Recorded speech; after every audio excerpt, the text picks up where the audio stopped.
be strong in this time, son. I'm a survivor.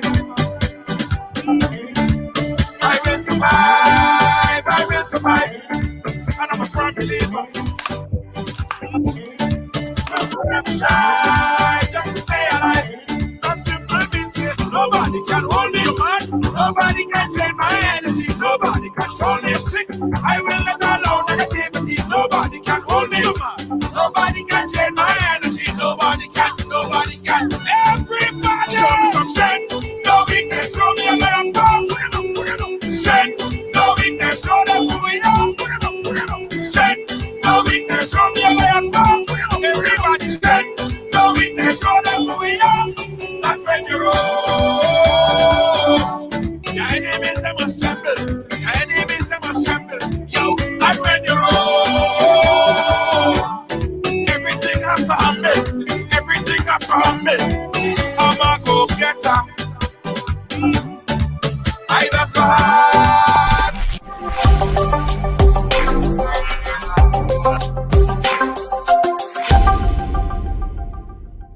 Come on, this is your opportunity to tap into the $7.3 trillion industry in this COVID time. Get interactive, hands-on in the Forex and crypto market. Educate yourself in this financial industry. All of this is possible right now with a multi-source income generator. This program will allow you to learn while you earn in this lucrative decentralized industry. Take advantage of this trading academy, personal development, create multi-source stream income, trading ideas in this global market, get discount travel with your own portal, bonus token backed by bitcoins, and so much more. For more information, contact Kristen Alexis at 347-834-2852 or Marisha Dash at 646-529-6570. Don't miss out on this amazing opportunity of a lifetime. Call now. In this time, son, I'm a survivor. I will survive. I will survive. And I'm a firm believer. How very appropriate for that particular song today, right? I am a survivor. Yeah, man.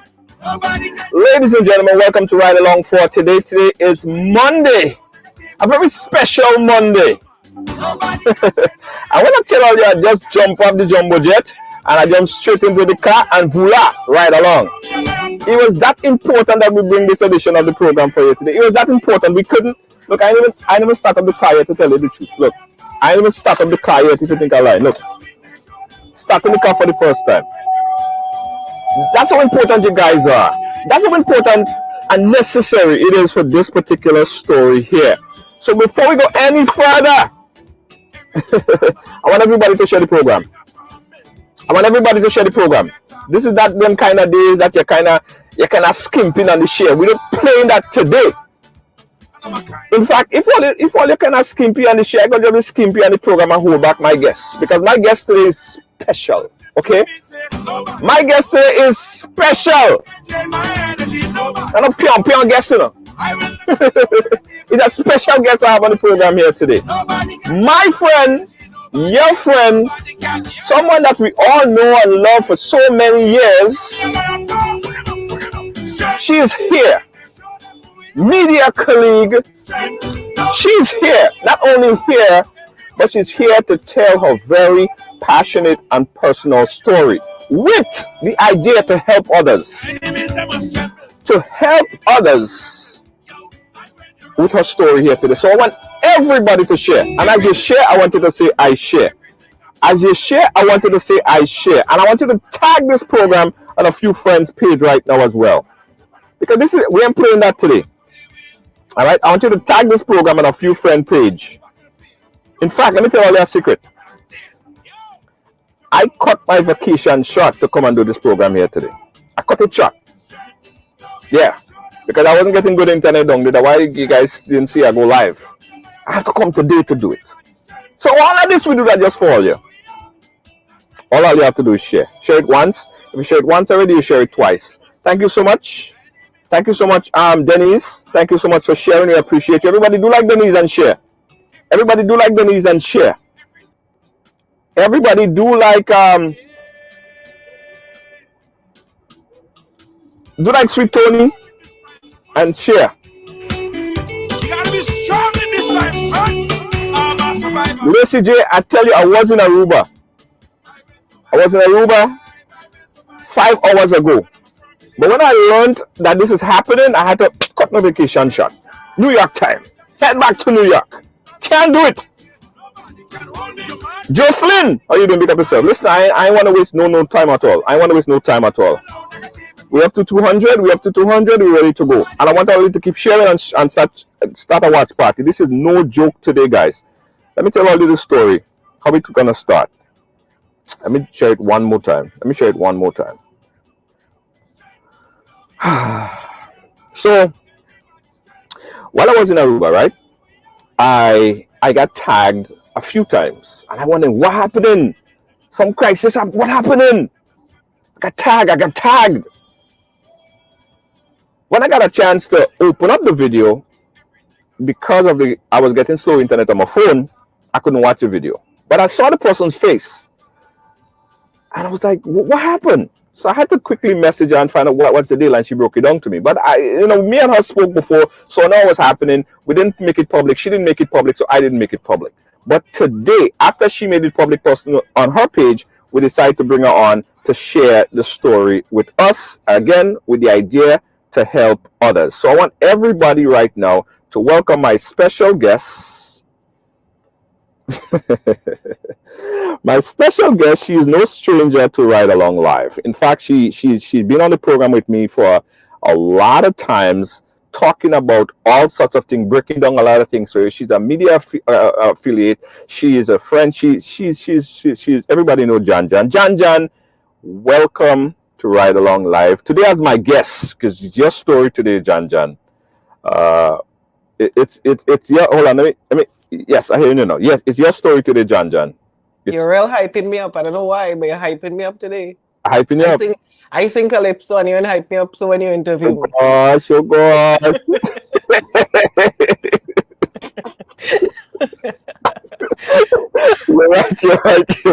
You're right. No, Jan, I was, as I was telling the folks, right? So I'm sitting there in Aruba, and I keep getting these messages. And me and you had this conversation before. I knew what was going on. You was telling me what was going on. Yeah, because early in the game, you called me for an interview, but I had just come out of the hospital. I had surgery. So I kind of needed to explain to you that that was sometime in November. Something happened in November. Something. And I said, Jan, we need to come. We need to go and mash up this ride along. Yeah. And I told you, I just came out of surgery. I can't. Yes. Yeah. Yeah, but you're one of the few people that I told initially. Yes. So, but it was something that I had to get through. I had to get through a part of it first before I got to the point where I was able to share and speak on what's going on with me. You have to get to a comfort zone with what you're dealing with first. And then you can, right now I can share to my heart's content. In fact, since I spoke on Friday, I've been answering questions nonstop from the folks who are able to reach me on Messenger or asking questions. People just want to know. They have questions. They want to know not necessarily what's going on with me, but what can I do? How do I join the movement of checking myself regularly and early detection and all of that? So I've been answering questions nonstop since Friday, and I'm hoping that this is about helping people. This is not about me, Junior. I have discovered this. I was able to find an amazing team of people, but the information I have now is how we can help others. Yes. Along the way.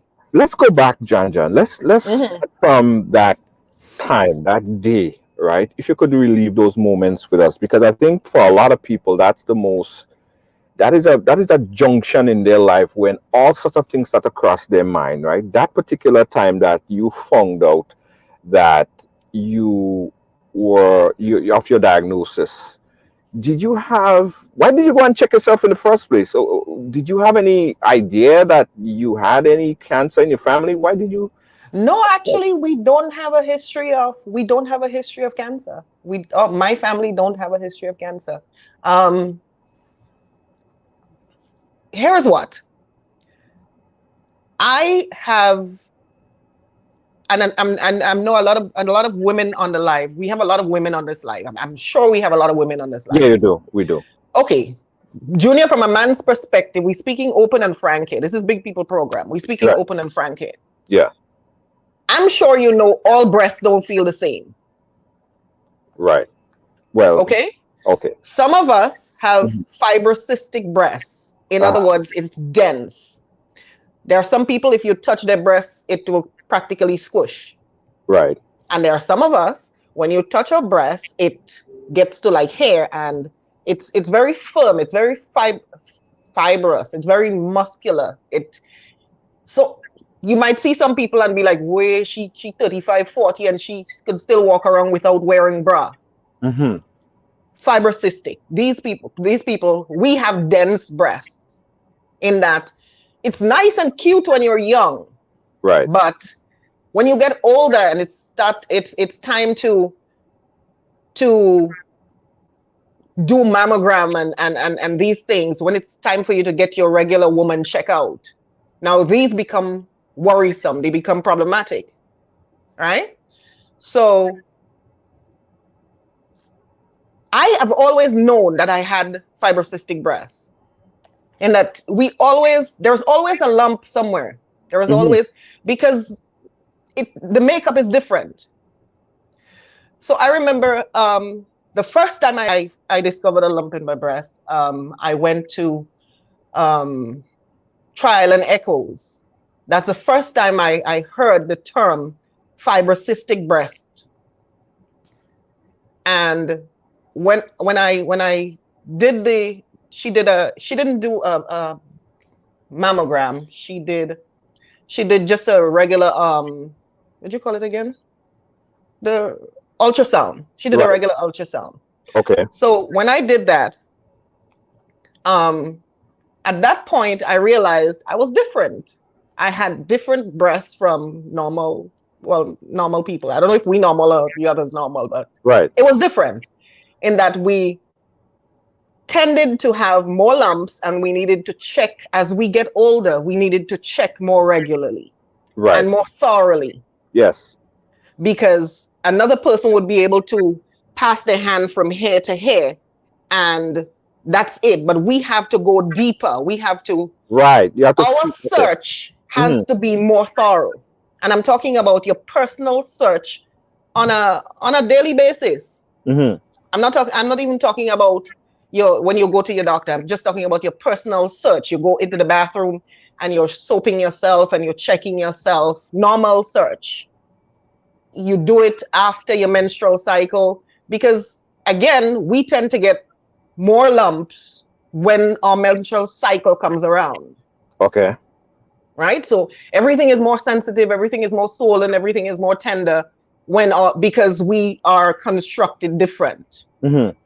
So that was back way in Grenada when I discovered that I had fibrocystic breast. So I've always read up on it. I've always checking. And then what happened? During COVID. Remember when I left New York and was hiding out in Connecticut?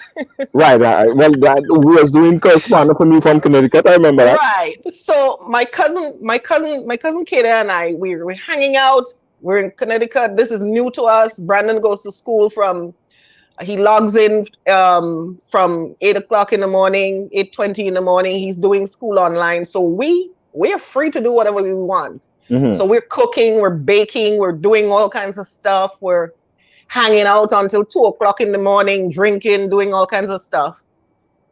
And then it occurred to me that I keep telling Makeda, I keep telling my cousin, Kida, I feel so old. I feel like I am 60, 70 years old. Like I would wake up in the morning and as soon as you do, like you make breakfast or you do some little chore, all you keep thinking, oh boy, I could go and take a 2-hour nap. You're tired. I was drained. I was tired. Then me and Brandon always doing something. I couldn't be riding my bicycle outside with Brandon. He's on the street riding his bicycle. I sit on the step watching him because my body is fatigued. I'm drained. And I did not know what was happening with me. But I keep telling my cousins, hey, all you're feeling old. And they're joking. They kicks in. Yo, they kicks in and telling me, well, you're probably COVID probably making us that probably one of the side effects of COVID in the air is that we getting old fast. Yeah. You know? Yeah. Just old talk now. And I remember checking as after another menstrual cycle, I'm checking again. And then I noticed a little lump on the bottom below the nipple, more towards my chest area on the right side on my right breast. So I'm like, okay. As per normal, well, at that time though, COVID is in full effect. Doctors are not seeing you. So yes. Everything is in lockdown. So I said, okay, let me just see what happens here. As with other lumps I've discovered before, let me see if this will go away with the next menstrual cycle. But Junior, there's no reason I should have paid attention to that lump. And I'm saying that to say it wasn't painful. It wasn't uncomfortable. There was no reason why it should have bothered me. Right. But I guess because of how I was feeling generally, I kind of suspected something was wrong. Right? I kind of suspected that something, I didn't know what it was. So, yo, be wary of Google. Google will drive you mad. Oh my God. And I'm sure it kind of sent you crazy. Junior, I started to Google side effects of all kinds of stuff. I started to search up autoimmune diseases. I started to, because you're home, you can't get to a doctor. So I'm trying to figure out what's going on with me. And while all of this is going on, I'm telling my cousin, I don't know, we don't have cancer in our family, but I know a couple of our relatives that may have that. I know one of our cousins that was diagnosed with what's it called again? They usually is that form of they usually represented with the purple ribbon.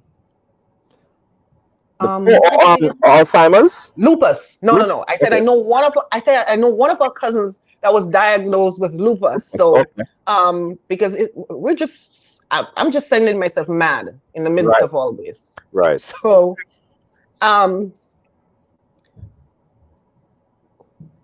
when I called the doctor, I couldn't get the doctor. I left Connecticut and I came back to Brooklyn. And I drove to the doctor's office and I said to them, listen, I don't really want to see you. I have a lump in my breast and it feels different from every other lump I've ever felt in my breast. Because I know lumpy breast, my breast lumpy. Right. So I know you're booked until September, as they told me, you're booked until September. I said, I don't really want to see you. What I need is a referral to go get a mammogram done. She's like, okay. She said, come in. So she took me into her office. I met everybody that I met there. She's like, come on in. I'm like, okay. And I went into the office and she did just the regular check. She checked my my breathing from the back. She checked my breathing from wherever else. And she felt it. She said, it doesn't feel suspicious. She said, I've touched suspicious, stuff that turned out to be bad, and this doesn't feel like bad. Right. She said, but if it will make you feel better, I will give you. I said, that's all I want. All I want is a referral to go get a mammogram done. And I went and I got the mammogram at Lenox Hill Radiology, which is the facility that they do their tests in collaboration with. I went to Lenox Hill Radiology. I did the mammogram. The mammogram also, because she felt that there was something there, it also came with a biopsy. So I did the thing with a biopsy. And I left, and the results were available a couple of days later. And that time frame, like what was going through your mind when you're sitting there and you're waiting for that? Junior, I don't think everything already. I don't. You already had it in your mind. You already felt it out. That's where it was going to end up. I don't know. I don't know what I was hoping that it wasn't, but Yeah. I had the weirdest feeling that was not a normal lump. That was not it. It wasn't a little seed. I've felt seeds, like a little seed in my breast. But it felt like a little bit of jello, deeper than my skin. Mm. It was something that if I squished on it, it didn't hold its shape. Oh. It didn't hold its shape. And then here's another telltale sign that I got that I knew something was wrong. When I put my hands up, Junior, the shape on the bottom of my right breast changed. It wasn't a round, asymmetrical as the other one. It didn't flatten, but it looked different. The shape, when you put and that is another thing, that is another way women can check themselves. You put your hands up, your breasts are, obviously some people have breasts that are a little bigger than the other because they're right-handed or left-handed. Right. But women know their bodies. Right? And when I put my hands up, I noticed that the shape, the bottom part, looked a little different. The shape was different. It wasn't as perfect and asymmetrical as it's supposed to be. Huh. Junior, your rider's going crazy. One says she's checking herself right now. Yeah, well, y'all listen. Listen, guys. It's an education trainer. Listen, guys. Do not be paranoid. Do not drive yourselves crazy. Do not be paranoid. I am just talking about my experience. My experience may be different from yours. I don't want you guys getting sick over what you're listening. This is just an education as to what to look for. So you put your hands up and you look at the shape. Also, when I was like, if I after my shower and I'm bending down to lotion my skin, the position of my nipples changed. Oh. The right one kinda turned in. It wasn't just. Look, we're having a whole conversation on TT here this hour. No, TT. I get to get professional. No, I want that. So I know what you're talking about.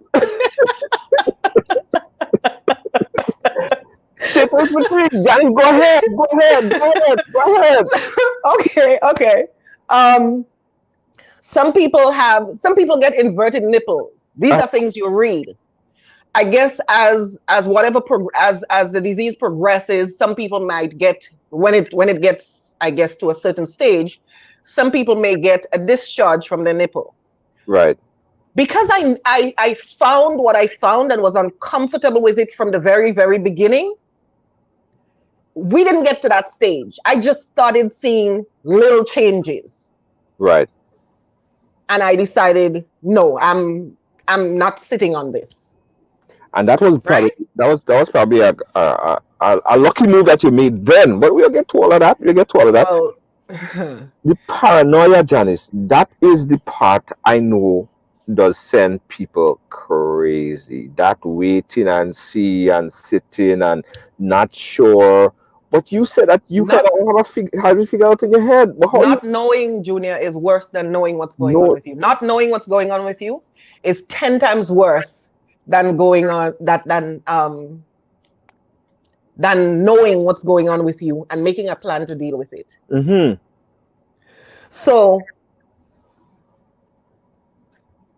when I noticed these little things, I knew I had to take some steps to do something because something wasn't right. Right. Right? At that point, when I got the results back, I went and picked up the results, I think a week later. And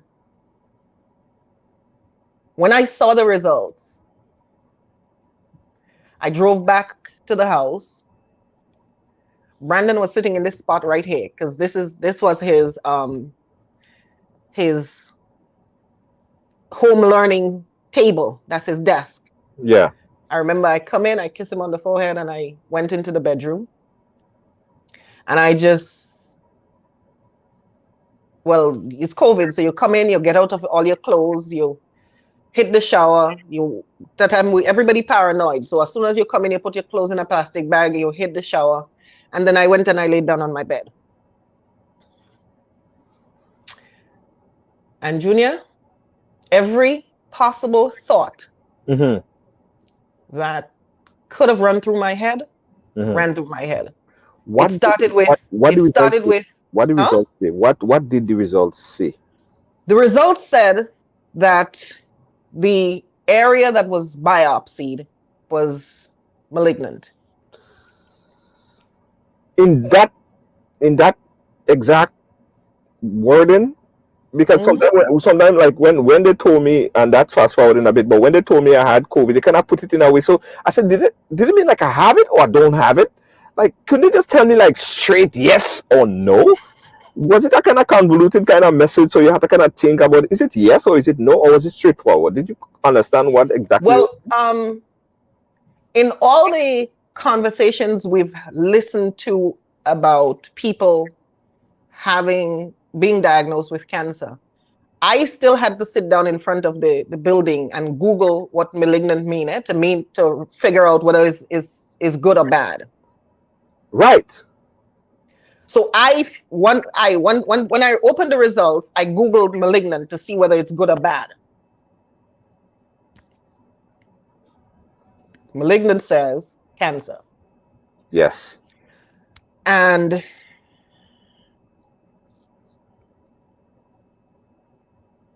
I remember sitting in a car, and then I drove home, and I passed Brandon here, and I just I needed to lay down and rest my brain for a few minutes. And I laid down and I rested my brain for a few minutes. And then I called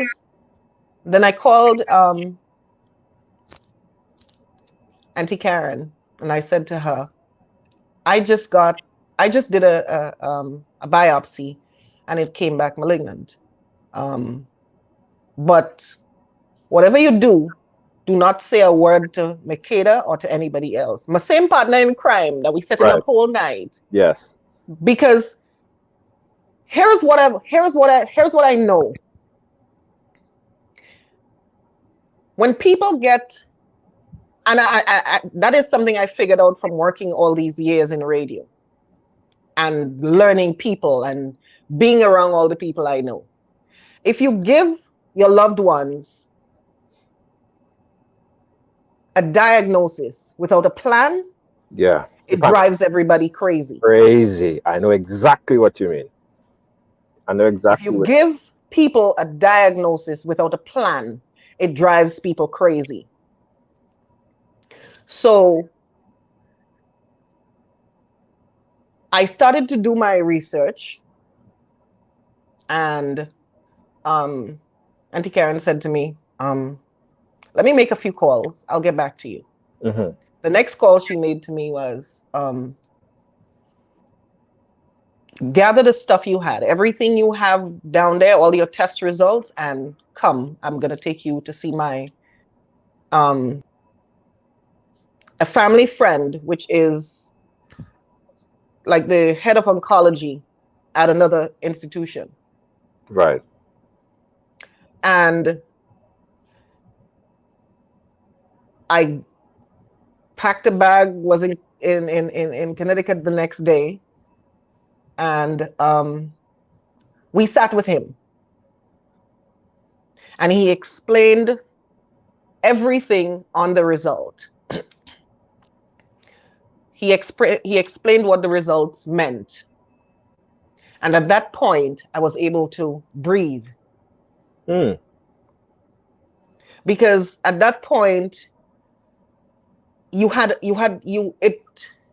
see, it's not what you do or what you say to somebody, Junior. It's It's how how you you say it. say it. But It's how you say it. That's what I'm saying, John.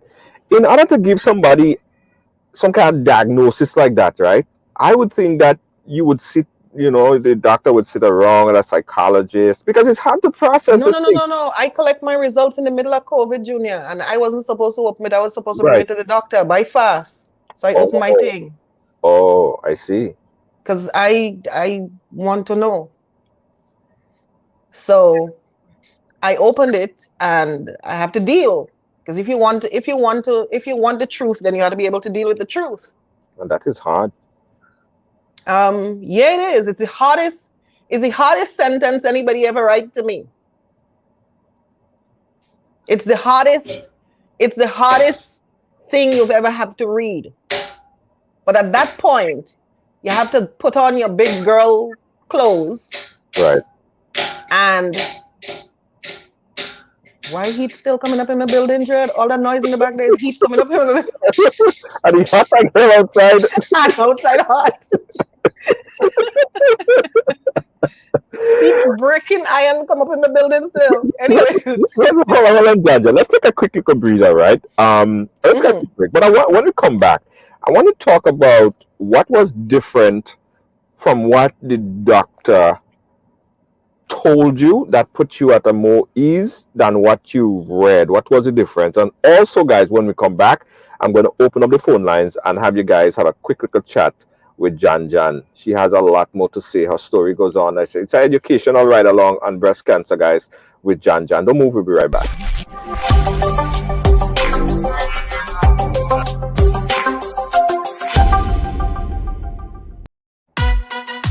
Feeling hungry, grab a snack.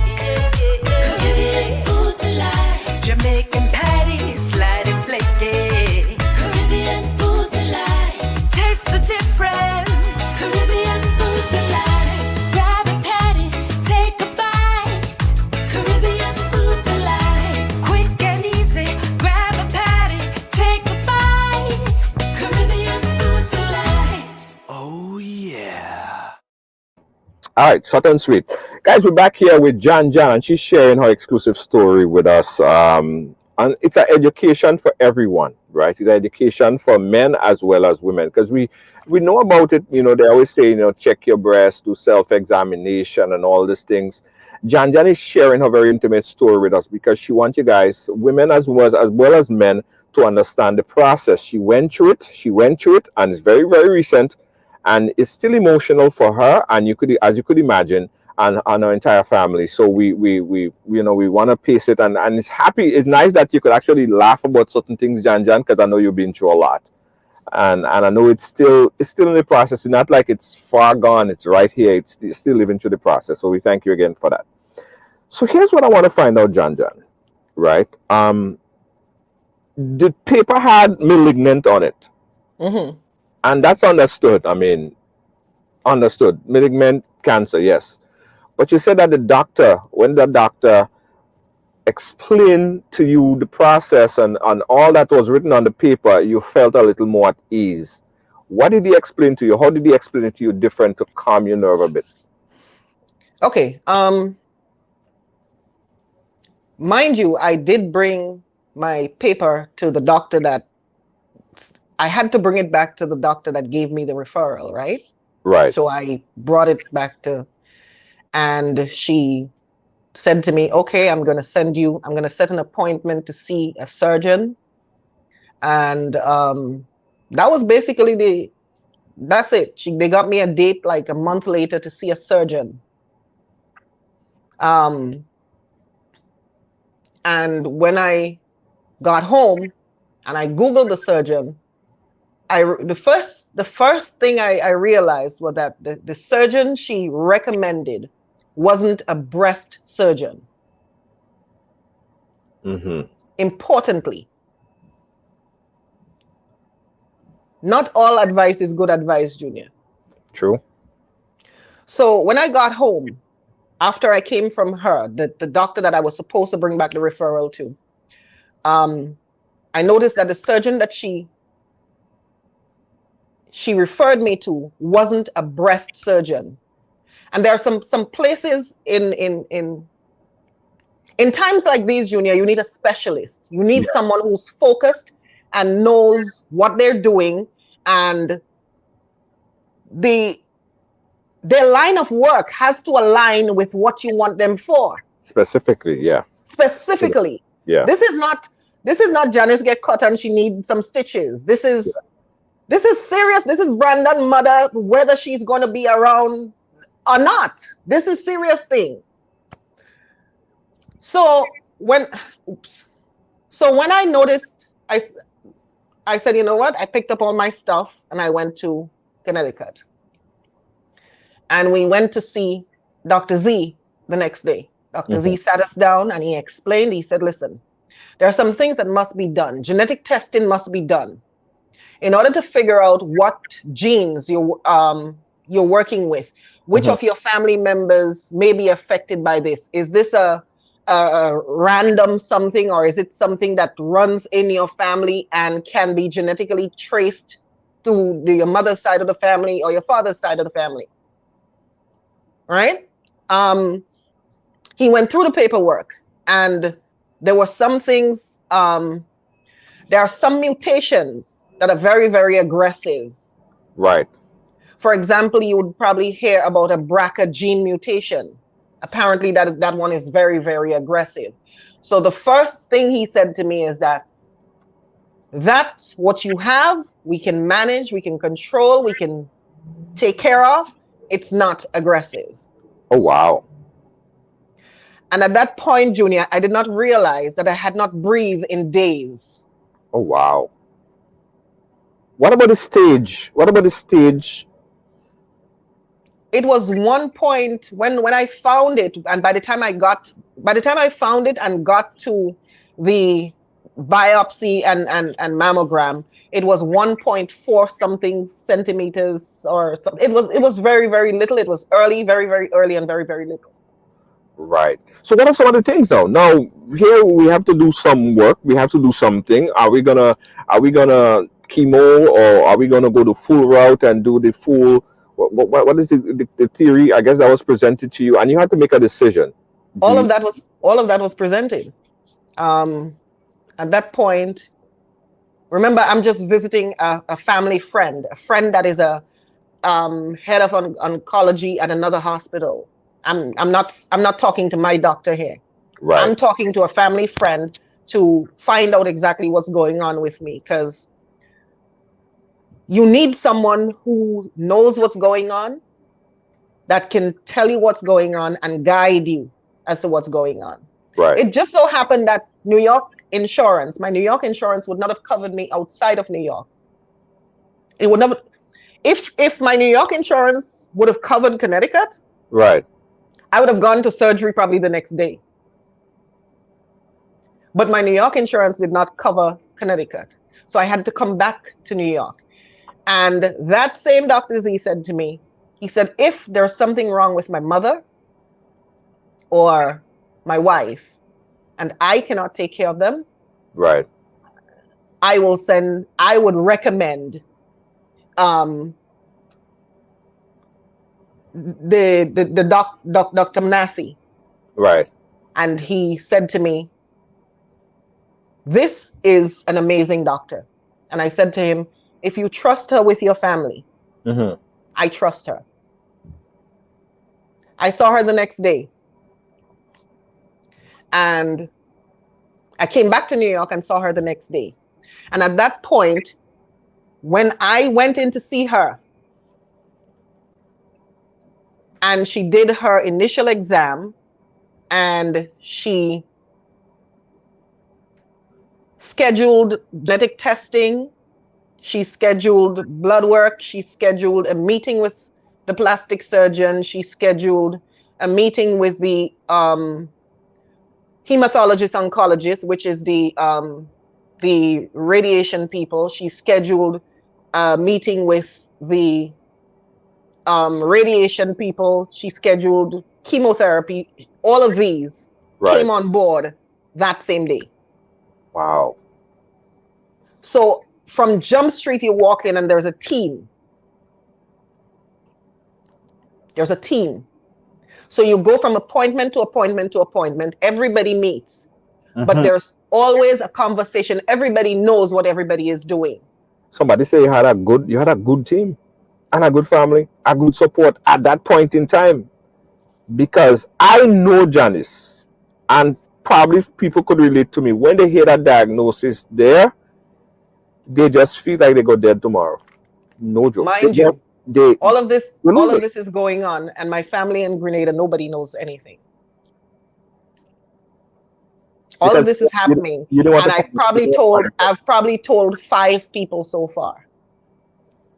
Right. Because I don't want to worry them, and I don't want to stress them out, because what I wanted to happen was when I know what's happening, I tell them, okay, this is what I'm doing. This is the plan. This is the plan. This is the plan. And remember, all of this is happening. And I now realize that I am immune compromised. Now I know that I have underlying conditions. COVID is all around us. Yes. Oh, Lord. So all of this is happening. And I am here, me and Brandon, by ourselves, while all of this is happening. Wow. So, I mean, I had a good support system online. Right. If I ever felt overwhelmed, I'd jump in the car and drive to Connecticut. If I ever felt the need to breathe, I take a walk. But that's basically the support system that you had. It was virtual. Right. You know what I want to talk about, John? I want to understand the options, the buffet of options that was presented to you, and why you chose the option that you chose. Very importantly, what was the buffet of options? The buffet of options, because it was early and because it was early, I had the option to do a lumpectomy. A lumpectomy is where they go in and just take out that lump in that area. Right. And they treat the rest of it. Right? Yeah. I also had the option to remove that one breast. Okay. And keep the other one. And this one here would have been reconstructed. Okay. And the third option on the table is go big or go home. Remove them both. Junior, it sounds hard to you. But here's what I know in my mind. I love my son more than life itself. Yes. I know that I am a very, very single parent. Brandon doesn't have another parent that he can depend on if something happens to me. That I know. You see, you have to know your circumstances. So I said to my doctor, I don't like if, buts, perhaps, or maybes. I want the safest option because I have a 9-year-old son that I have to live for. If I do the lumpectomy, 6 months from now, a year from now, every year, I have to go back and do mammograms and all of this. It's the same worry building up to that. That diagnosis, Junior, right? Yeah. That diagnosis is the hardest thing someone could ever say to you in your lifetime, I think. And if I am thinking, if I have to relive that diagnosis again, it means that whatever time, if that diagnosis ever comes up again, then you have to do this process all over again. Yes. Whether it's surgery, chemotherapy, radiation, every time there's a possibility of that diagnosis repeating itself, then that process has to repeat itself again. That did not make sense to me, to just do a portion and leave a portion. To some people, Junior, it may be a more difficult decision. I am 46 years old. Still very To some young. people, huh? Still very young. Yeah, I'm still very young, but to some people who may be 25 or 30 and have to have a young husband, or probably is still planning to have children. Brandon is my children. Child 1, child 2, child 3, child 4, child 5. Brandon is my children. Right. Yes. So for me, when I took Brandon into consideration, this is the easiest decision I've ever had to make in my life. Right. So it was not a difficult decision. So and to some people it would be difficult. Yes. Because of who they have to take into consideration, the age and the factors that they need to take into consideration. But for me, it was a very, very easy decision. So I'm guessing, based on how you answer the question, you decide to go big or go home. I had a double mastectomy with reconstruction. The option also comes with reconstruction. Right. That is why the plastic surgeon was also brought in when the original diagnosis came in. So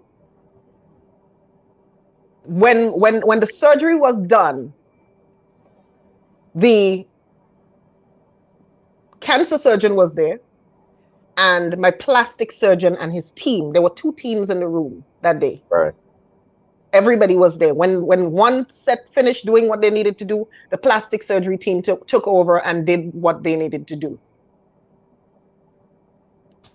So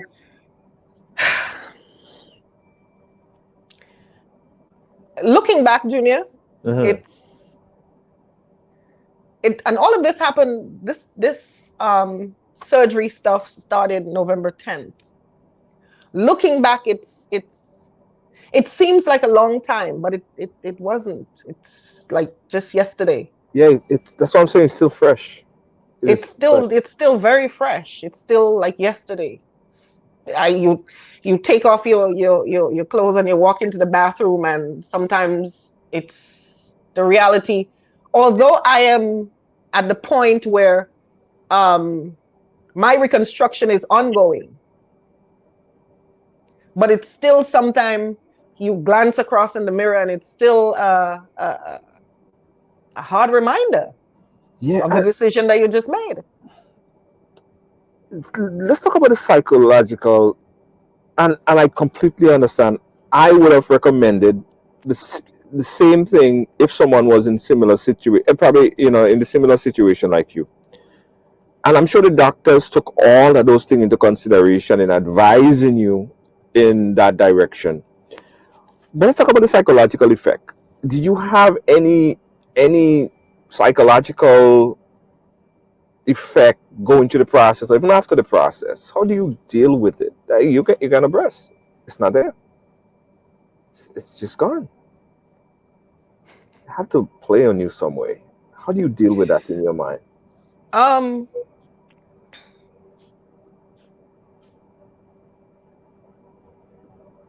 Here's the advantage as opposed to having, I guess, persons who have had to have that surgery in Grenada. I have expanders. I had expanders. My plastic surgeon put in expanders. What is expanders, by the way? Explain to us. Okay, okay, Janela, you want to get into the titi talk? Let's get down into titi talk. It's Hold on. for dummies. It's Hold on. for dummies. I had to get. That's Okay. what the thing. Hold on, Janice. You go. Okay. We're watching. Go ahead, Janice. Go ahead. Right. Let me. You see, when I get to Grenada, I plan to do a few forums where I can show people what this process is all about, Right. and the advantages of early detection and all of that stuff. Okay. So right now, Junior, I have expanders put in. It's not. I still need to go back into surgery because it's not shaped or anything.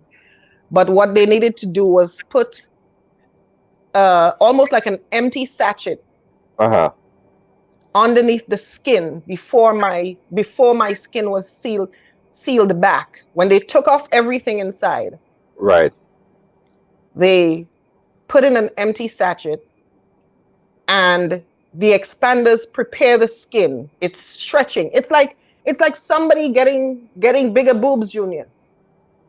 Okay, I see.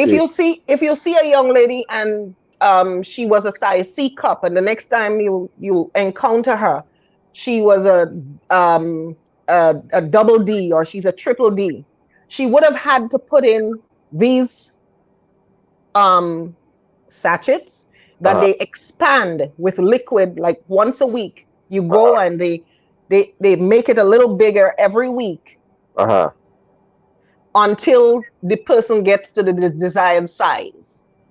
I see. So that is one of the options that was presented also.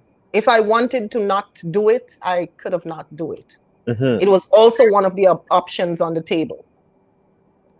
So why did you have to remove the both breasts and still do the chemo? Because the analogy that was used is, imagine dropping a glass in your kitchen. It breaks, right? You're drinking some water, the glass slips out of your hand, it breaks. You can pick up the big pieces. That is what the surgery does. Surgery picks up the big pieces. But what happens if you do not sweep or take a mop or a wet tissue and pass over that area where the glass broke? What happens to you the next time or the next couple of times you walk around it? You'll get caught. You might get caught. Right. You might get cut. So to eliminate the might get cut, right, then even after a big surgery like that, the chemotherapy would flush your system of any cells. And the thing about chemotherapy, which I heard about, it is a procedure that I have a family member. She went on the chemotherapy, and she was telling us about the process and how it make you feel so weak and so drained, because it really kill good cells and bad cells. It doesn't isolate. It kills everything. It kills everything, right? But her hair never fell off. Did your hair fall off during the chemotherapy, or did you cut your hair off? Janae, if you know anything about me, I like to be in control of the things that I can be in control of. And when this process started, I knew one of the things that would probably break me, is waking up one morning and seeing my hair, a few strands of dreads on the pillow. That would probably have been my breaking point, where you see me walking around Brooklyn naked. So I'm happy you can laugh about this, by the way. I'm happy that you can laugh about this. I'm happy because I feel like I want to cry. You laugh. Not only that though, different depending on what stage you're dealing with, what stage they're treating you for, the medication will be stronger. I have not had major side effects.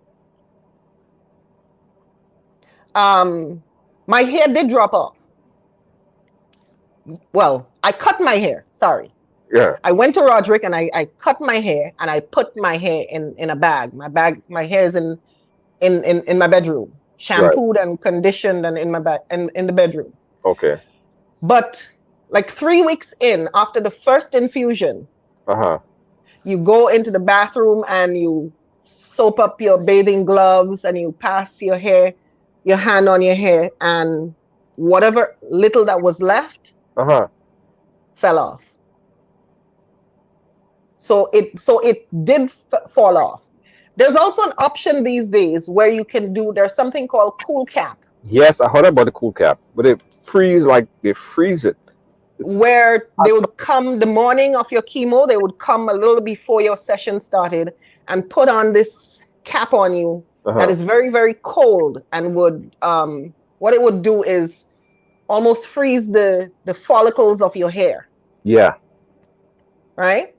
So I weighed that option. And when I think about spending Brandon money, $500 a session, when I think about spending Brandon money to save natural hair, you see, all my decisions has come back down to Brandon.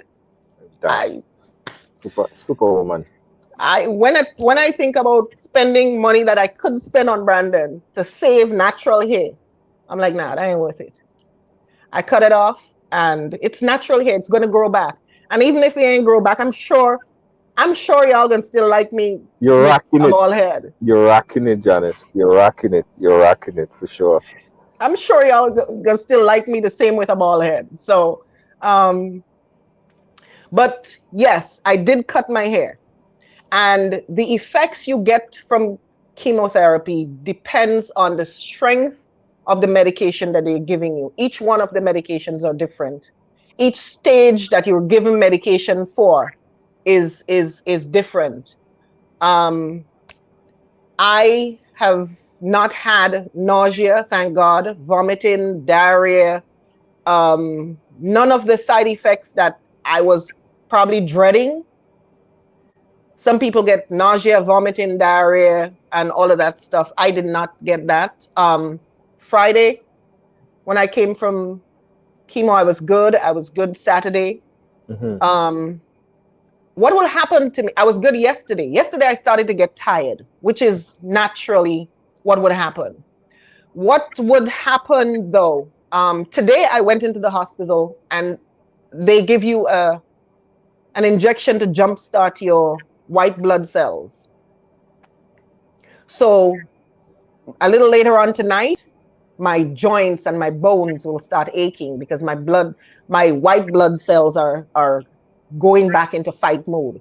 Right, and that is your immune system getting back in.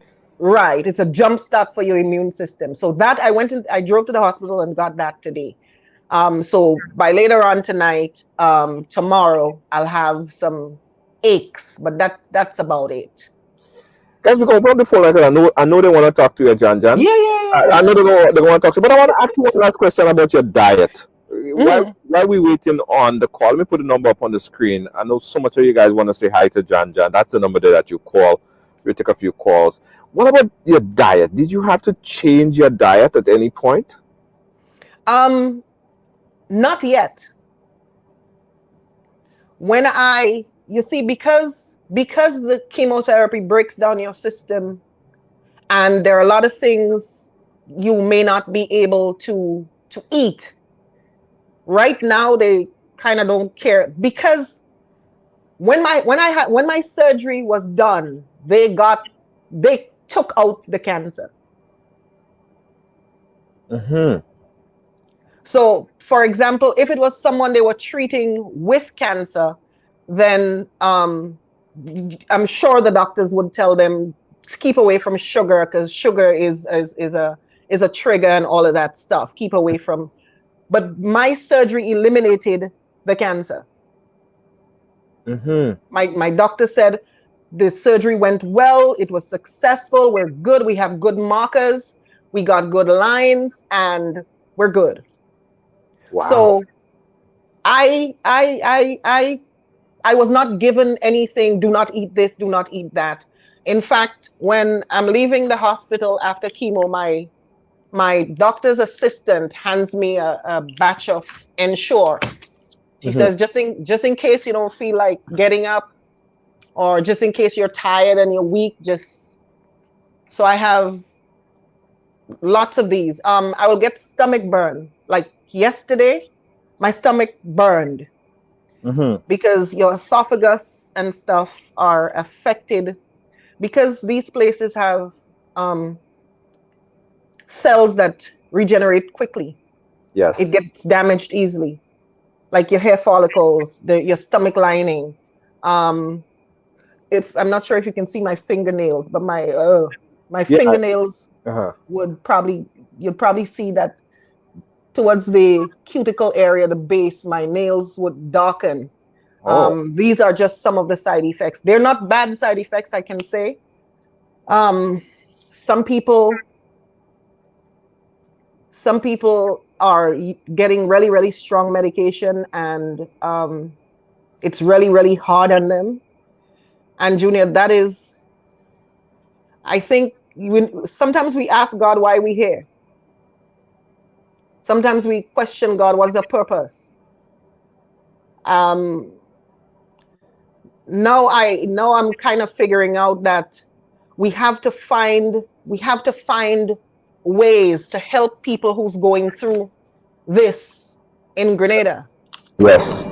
This is where I'm hoping that we can help as a unit. And Julian, that is, Yeah. Hold on. I just pull up a I call think, there. caller. Caller. Why we here. The person that Hello? you call on the line. Turn your background. Turn your background, your television or your whatever is in the background. Turn it down, please. You're giving us a terrible feedback. Okay, better? Yeah, it's better. Go right ahead. You live. Janice is on the line. Go right ahead. Caller. Where are you calling us from? Hi, Janice. It's Chantel, your friend, calling from New York. Hey Chantel, what's up? I'm good. How are you feeling? I'm feeling good. I'm good. Healing, mending, and recuperating after my last infusion, but I'm doing good. Wonderful. So at this point, like, how are you planning on recuperating or treating the healing process of all of this? Well, at this point, I need to drink a lot to flush the chemical out of my system because chemotherapy is chemical. So you drink a lot of fluids, a lot of stuff you may not be able to, like the lemony stuff or carbonated stuff. I may not be able to take in. I don't. Ginger ale works well. Ensure works well for keeping you, but I do a lot of soups. Yeah. Not the spicy ones, but I consume a little bit of soup ever so often, very, very regular. I drink a little bit of soup. So just you just go ahead. Every time you try something, it's either it works or it doesn't work. You may try to drink something and it's not working, you quit. True. Yeah. That is really true, because I was just telling my friend a while ago, I said, the moment it really hurt me was I remember the day before you went into surgery, you came at my house and I did your hair.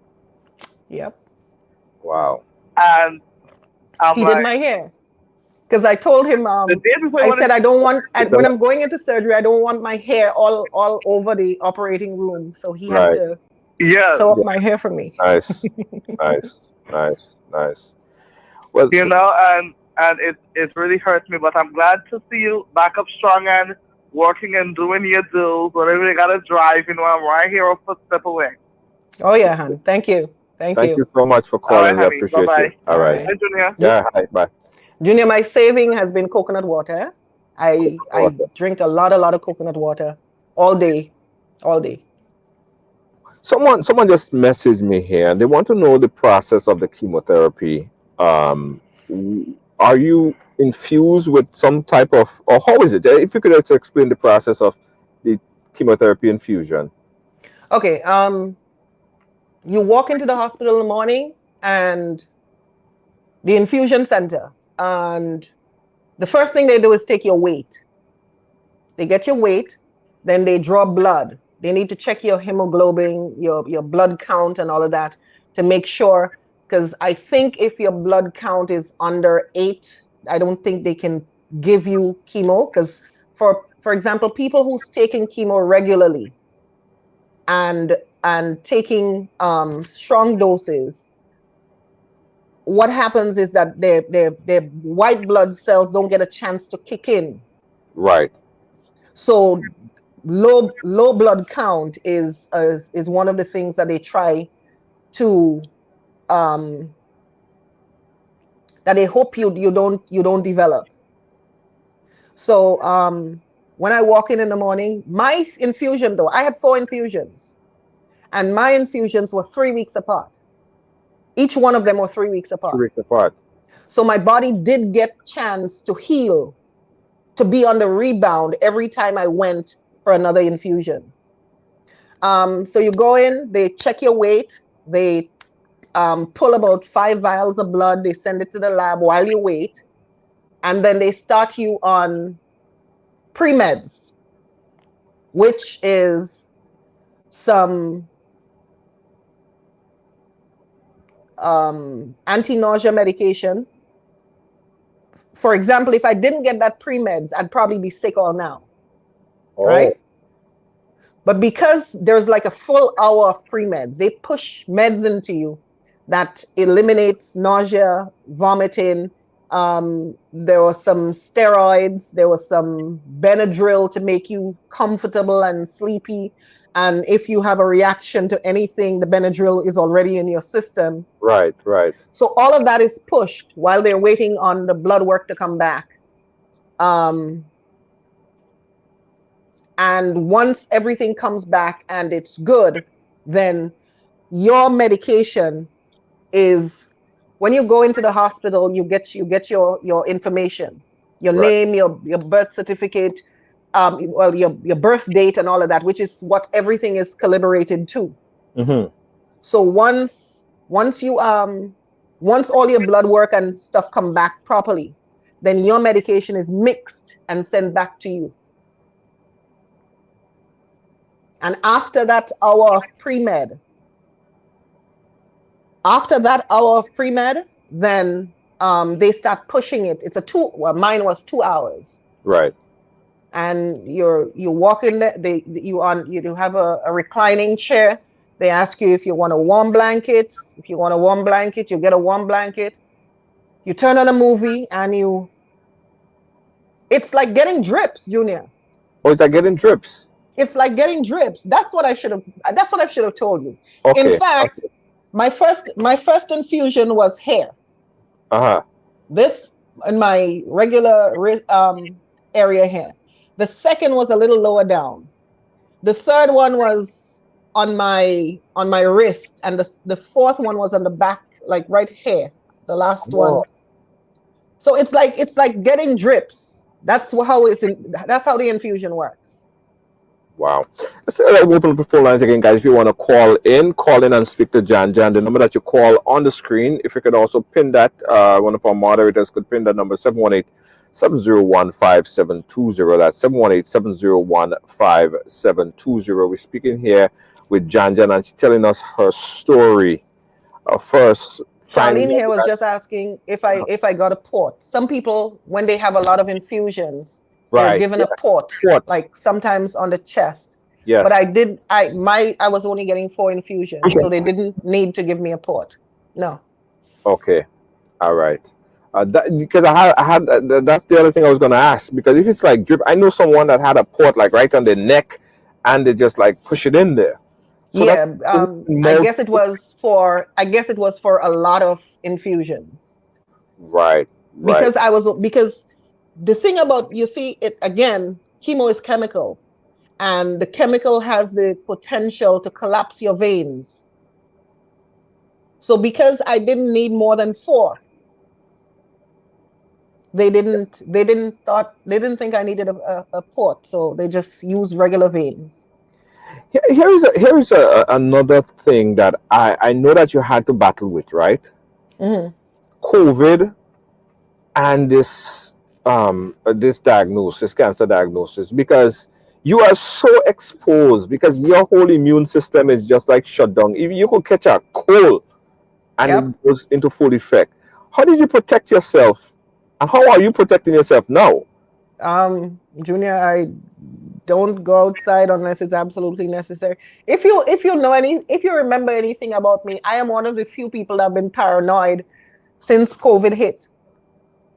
I don't. My friends have not come over since all of this started. I have I have not had anybody at the house Yeah, I know since big all of pumps this always started. cook the oil long, and all those always cook oil long. When big pumps oil long and going on. Yeah, but no. I ban pumps and then party and dread. I ban pumps. Big pumps, Hey. they are the live with that. I think they are the live. I saw it earlier. No. I tell my partner, I say, watch now, we good, but you partying. Mhm. I need to stay healthy. We gonna continue partying when all of this is over. I Right. gave them the full lecture, including that I'm immune compromised and all of that. Yeah. And if you love me, you gotta stay away. That is generally my concept that I've told everybody. So sometimes you have to just gotta do what you gotta do.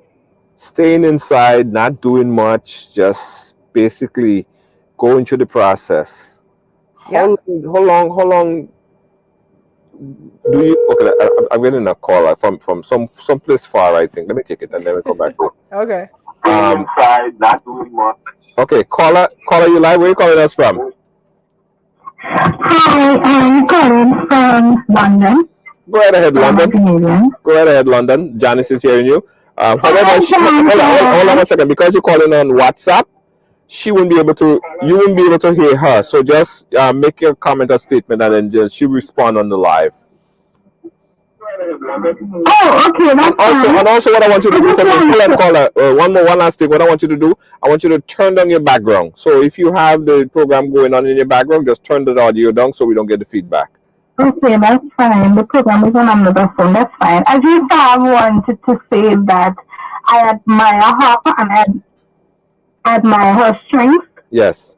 and I pray God continue to guide her and just be um her shield, because I was very encouraging to see, and I'm in awe Yes. because you know some people have cancer or they're going through an illness and they can't even speak, like they can't come up with bold to even, then she's just using her situation as a testimony and as a light to give other people hope. It's like she's just like, it's like they have hope, and I don't even have, like, I'm so much in awe. My skin is breathing because I have good thoughts, because I'm so proud of her. Like, I just, like, it's like God is just leading you, Yes. and you're just taking your mantle and you're just running it with all power and strength. Like, I pray that God continue to guide you and protect you. And I know at times you probably might feel like lonely. I pray continue to comfort you, because Thank you. like you're just so sweet. Like, there's no word to describe you right now. Like, you're so sweet. And I know a lot of people over the world probably going through the situation and they feel like, okay, all hope is lost. But just you're just hope. Imagine you're talking and you're trying to touch all over, because you're so amazing. Thank you. God bless Thank you you. very much. God Thank you so continue much. to keep you and just stay blessed. You're sweet. And that I will take your life. Thank you. Listen to our respond on the live. Thanks again. Yeah, Janice, call love from all over the world. You know, Junior, that has been.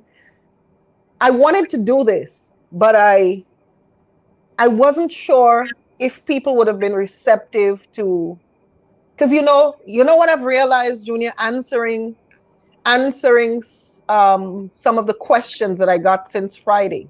Yeah, Grenadians are terrified, or maybe it's just human beings are terrified of the word cancer.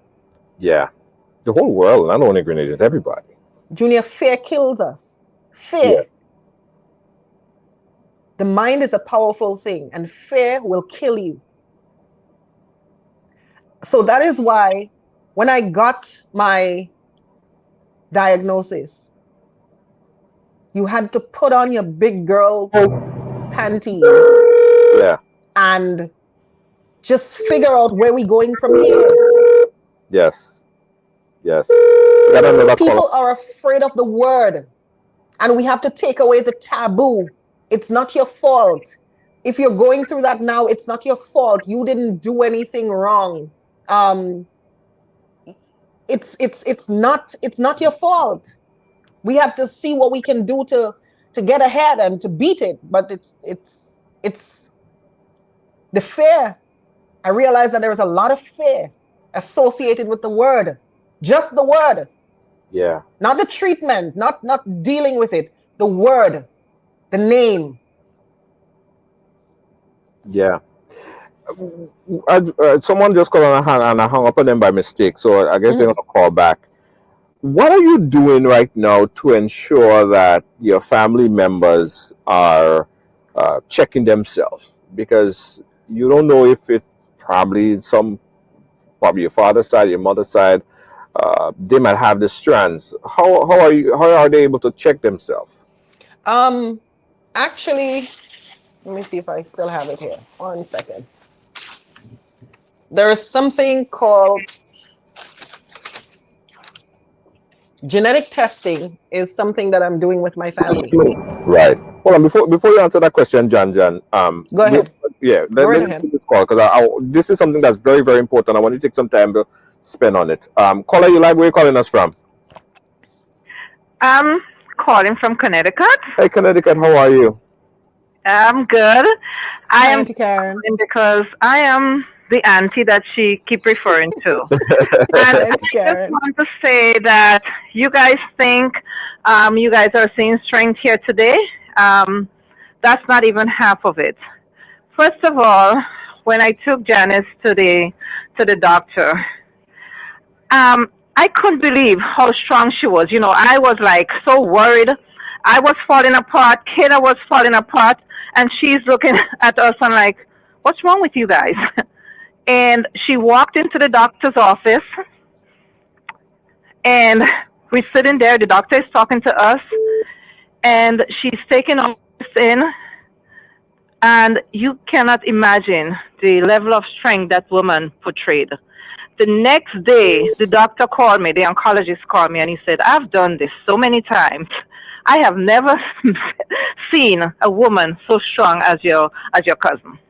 Yes. Yes. She is, and not one time did she say, why me, or felt sorry for herself. Right. She wanted to do this so badly for her son, and I have to say, I must commend her on her great strength. I know when I get off the phone, she's going to kill me, but I have to commend her on her great strength. The other thing I wanted to talk about, the oncologist here that I referred Janice to, Mm-hmm. he used to work very closely with Dr. McBarnett. I had hooked them up so that they can work very closely. And a lot of times they would, Dr. McBarnett would send referrals to him. He would overlook the case and give him recommendations. Since Dr. McBarnett passed, we have lost the connection, and I was telling Janice that. But Dr. Zakowitz, who is head of oncology department up here, is a great resource, and he's willing to extend his help. So if somebody is going through that and they want to reach out to Janice, if you guys feel that nothing is happening, you're going through chemo in Grenada, nothing is happening, reach out to Janice, and we'll see what we can do on our end up here. Yep. Great. Thank you so much, caller. We appreciate Thank you, Auntie Karen. what you continue to do, Auntie Karen. You officially the Auntie Karen of Ride Along. Oh, Jesus. Yes, that name's sticking. Just me. Everybody will call you Auntie Karen. Thank you. Thanks again. Yes. Thanks again All so right, much. bye. We got a caller coming in on the WhatsApp. Caller, you live? Where are you calling us from? Hello, good night, good evening to everyone. Thank you Yes. for the opportunity. Janice, this is Lednick's mom, Cheryl. So okay, Hi. she won't be able to hear you because you're on the WhatsApp. I'm kind of hearing her. I'm Yeah, kind of hearing her. yeah. You hearing her, but Janice, she not Oh, she gonna. won't hear me. Yeah. Okay. Okay, that's all right. Yeah. I just want to let her know for me that God's got her. And in times like this, you really don't know what to say to people, but it's just to encourage. And I thank her because a lot of people could glean from what she's going through.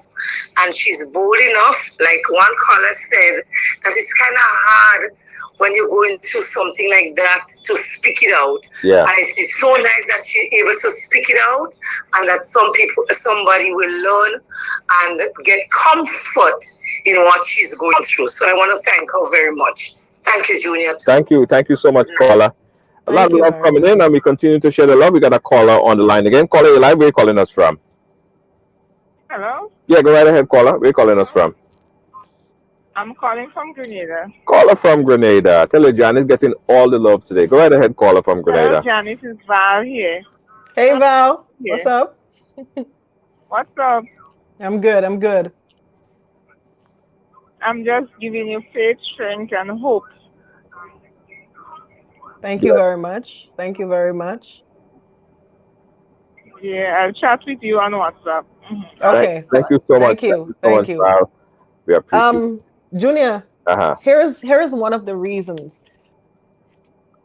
I noticed in recent times that I don't watch the death announcement in Grenada as how Grenadians watch the death announcement.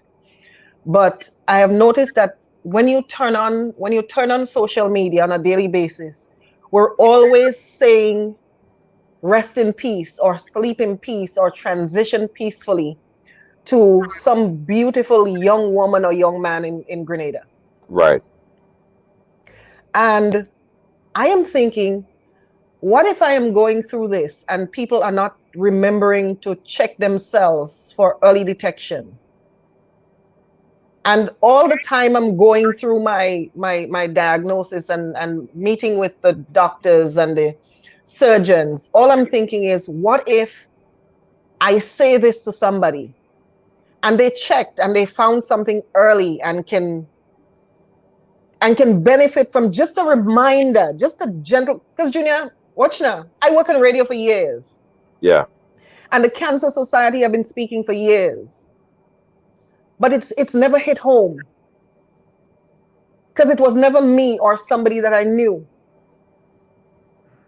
But so I think if it's somebody that you know telling you, yo, check yourself. And you know it's not coming from a malicious place.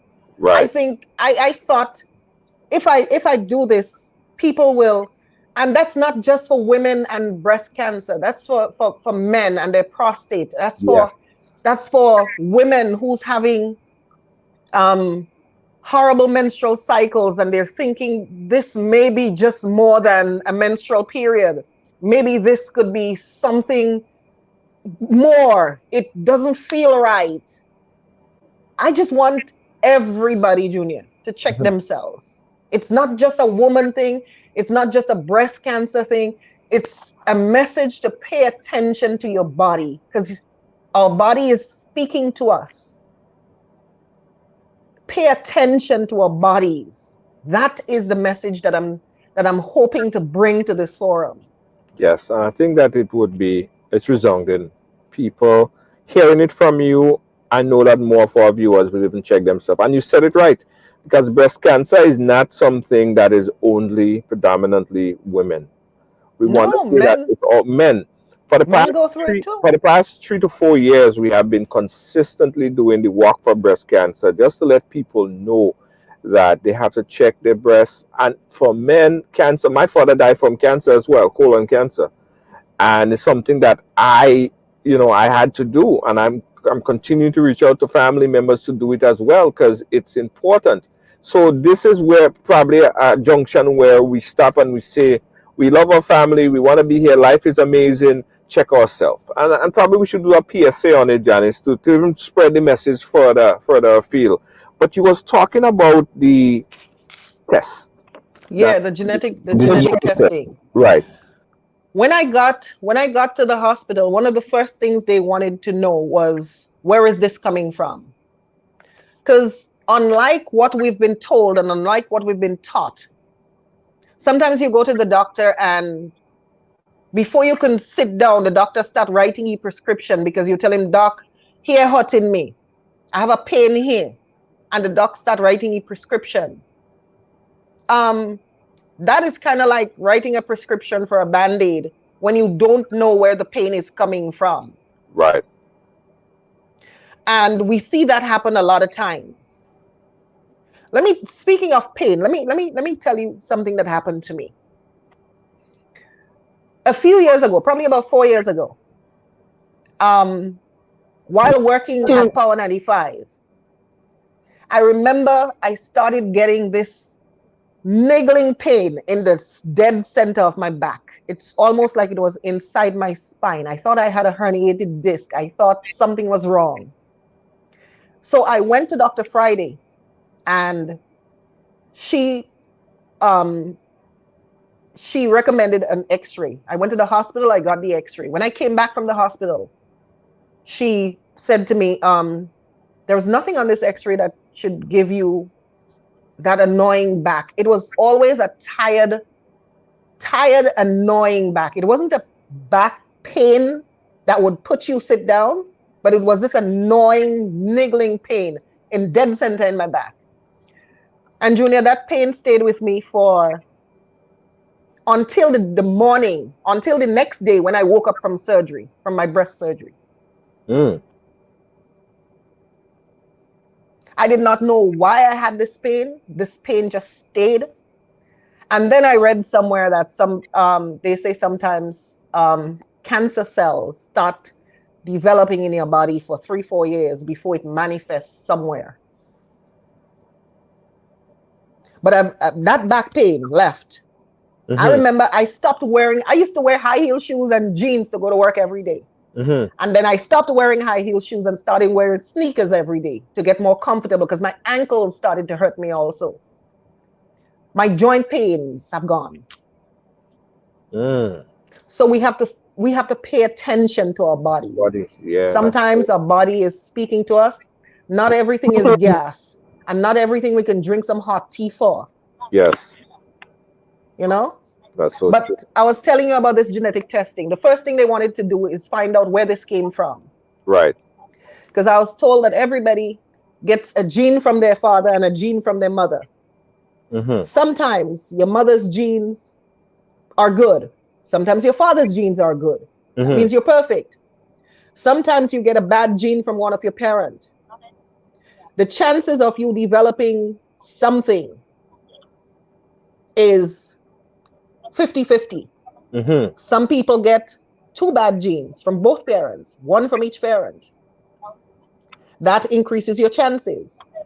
So genetic testing, for example, I was told that if your grandmother, if you start seeing signs, even if you don't have genetic testing, but you start seeing signs that your grandmother developed breast cancer and your aunt developed breast cancer and her younger sister developed breast cancer, chances are there's a genetic something going on in your family. Mm-hmm. All right? Chances are there's a genetic something going on in your family that you need to pay attention to. So that genetic, go ahead, finish your thought. Up here, they'll figure it out because this test, what's inside here is, this is a little tube, right? Yeah. And you put saliva in it. This one is done by saliva. So you Okay. spit in it and you send it back to the lab. And the lab will get all the information they need regarding your family from this. So one test to your father's side of the family, one test to your mother's side of the family. And that way you'll be able to figure out which side of the family do you need to start advising your nieces and your sisters. We need to start getting checked. Yeah. What's the cost of this, Janice? Of this genetic? I would have to find out because the guy gave me this for my particular family because I was already being treated. But I Okay. can find out if it's to be done independently, what it would cost. What would it cost? Okay. Let's jump on the phone line. We got another caller. Caller, you live? Where you calling us from? Hi, Janice. It's Charlene in Brooklyn. Hey, Charlene. How are you, my love? I'm doing good. I'm good. Thanks. I'm glad, thank God. Well, as I said to you in your messages, you can call me anytime. I'm your sister friend, and I'm so proud of you. I'm really proud of you because something we have to do, especially as mothers, we got to explain to our kids as well, teach them how to examine themselves because early detection is the best thing possible. I'm so proud of you, Janice. Thank you very much. Thank you. I'm happy I can do this to because Junior, we talk about everything else. We talk about carnival, we talk about politics, we talk about everything else. Yeah. So when it's so something true. important that could save us, Yeah. why not? Yeah. I'm That's happy I'm so able true. to. Yeah. Yeah. I'm glad you are able to. We have to spread it to the young ones too. Not only just grown folks, but the young ones. Got to spread it to them. It's important. Thank Absolutely. you. I'm here. God bless you. Love you. Thanks. Call me at any Thanks. time. All right? All right. Love you too. All right. All right, hon. Thanks. All right. Take another call. Janice, the calls are coming in fast and furious. Guys, you're live. Right along. Where you calling us from? Yes, hi, good night. Peace and blessings. Good night, Junior. Good night, Janice. My Good sis, night. I commend you for your bravery and your strength. I was just glancing through and I happened to come up on the program and I just got stuck. I stand in the gap for you in prayer, sis. I pray that you get total healing, supernatural healing in Jesus' name. I pray that God will deliver you completely.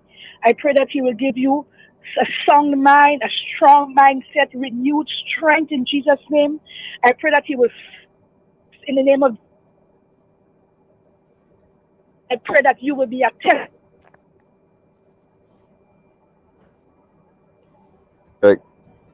Caller, your phone kind of breaking up a bit. Thank you so much. Yeah, we lost her. Thank you Thank you for very much for she was, that she was doing prayer. for Thank you very, prayer. very much for that prayer. I know there's a lot of people there that's praying for you, Janice. You made and make and you're making such a remarkable impact on people's life by just sharing your story. I don't even think that you understand how powerful this is. From since you came out and started, you did your live on Friday, and you started. I'm sure that the amount of people that was influenced by your story. And they say if you do something and you help one person, you could say that your job on earth has been done. But you helping hundreds of people, and I think it would continue by people watching this and sharing it. It would help a lot more and help save a lot more lives. Casey, a good friend of mine, a good friend of yours as well. She said, "Tell Janice Casey loves her very much and very proud of her." Thanks, Casey. Casey is bigging you up. We got another call coming in on the line. Caller, you live? Hello, good evening. Good evening. How are you? Hi.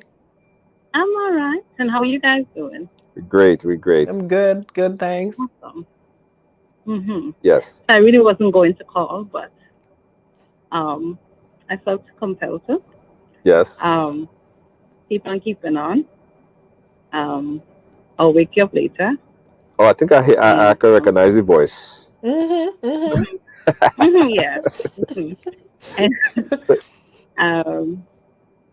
I know that Brandon loves you immensely, and that I know the love you have for him, and that to fight. You always will. You've always been strong. Always been super strong, even when you had no choice. You were just so matter of fact with all of this.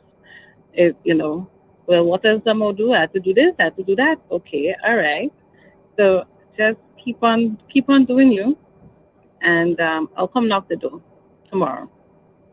Bye. And put whatever you have to put on the veranda.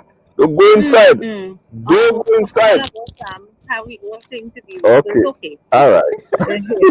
Bye. All right. I mean, Junior, watch now. It's as Auntie Karen said, I make it look easy, but it's Yeah. not.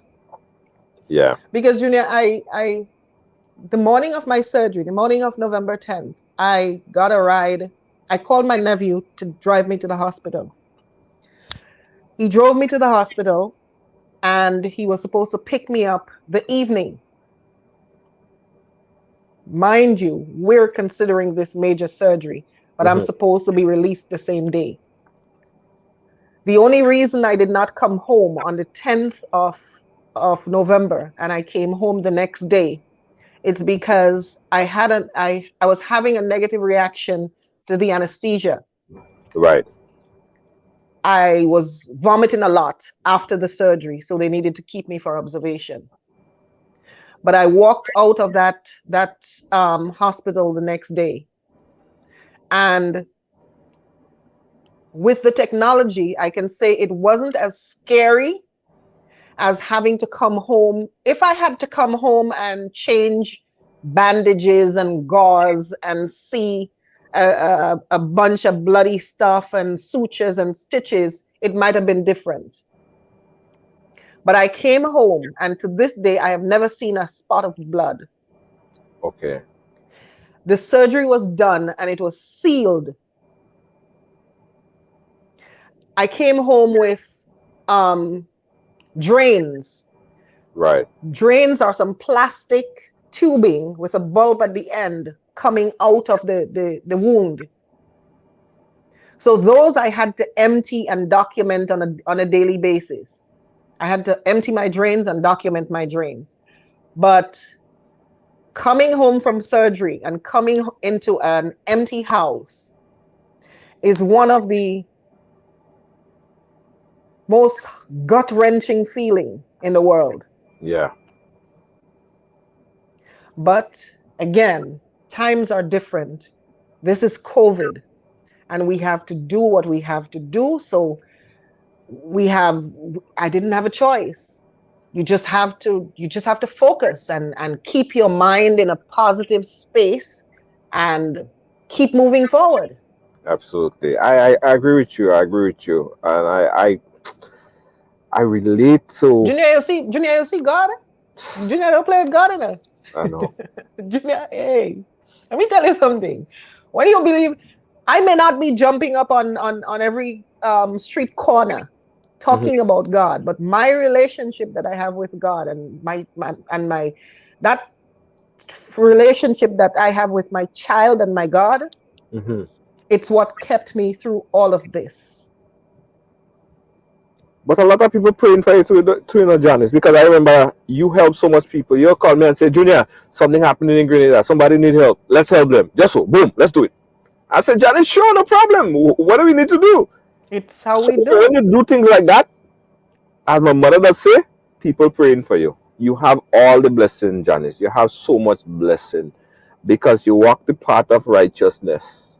A And you, young lady said to me the other day, you mean to tell me all this time I'm asking you for help and you helping me and you didn't even tell me something wrong with you? I said, no, because it's not what this is about. exactly. It's not what this is about. That is so true. A young lady just messaged me here from Grenada, and she's gonna get in touch with you.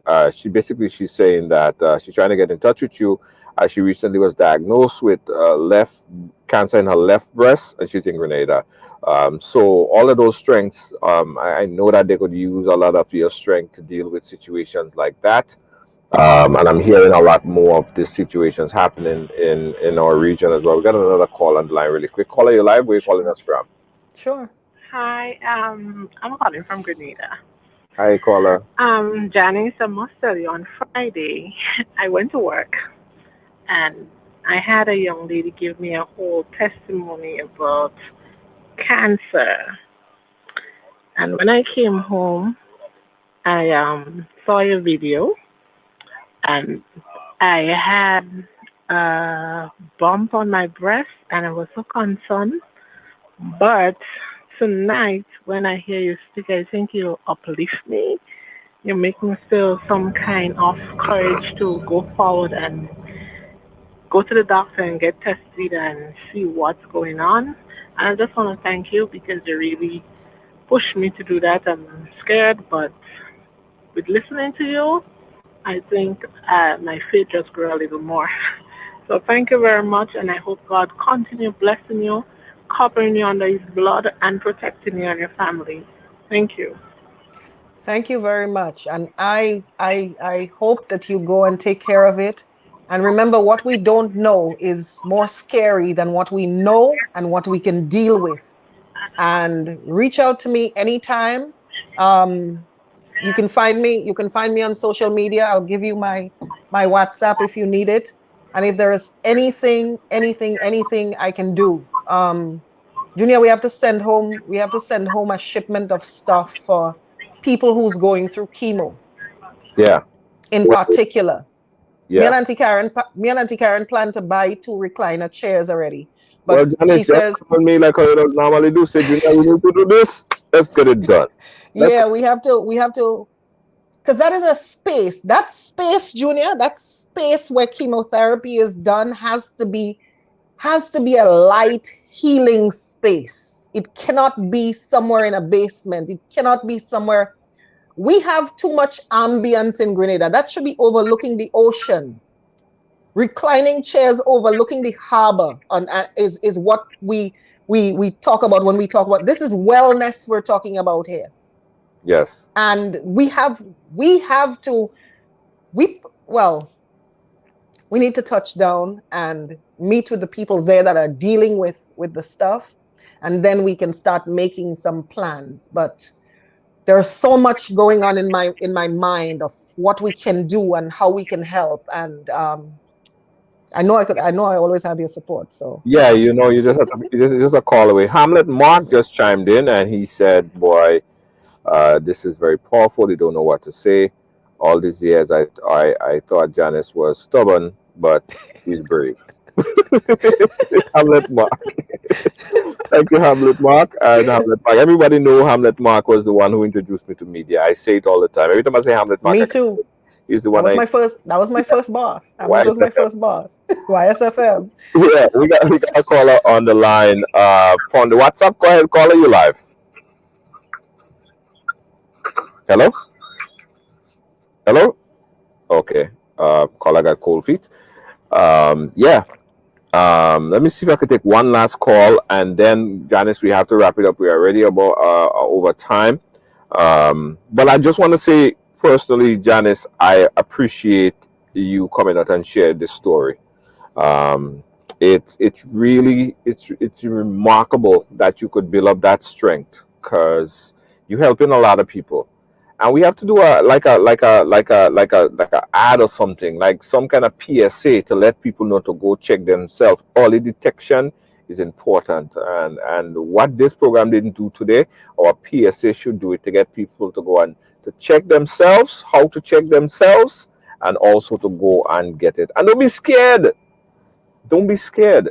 If No, Janice, Junior, that easy to say.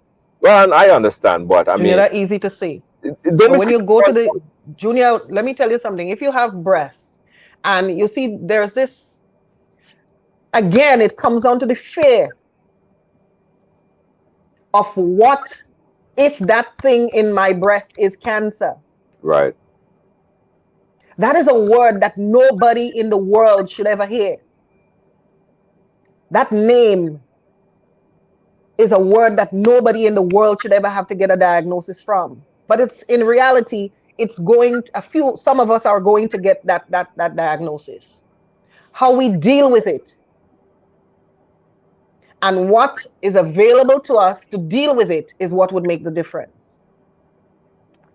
So yes, let us go and get checked. Let us excuse me, let us start a drive to go and get checked.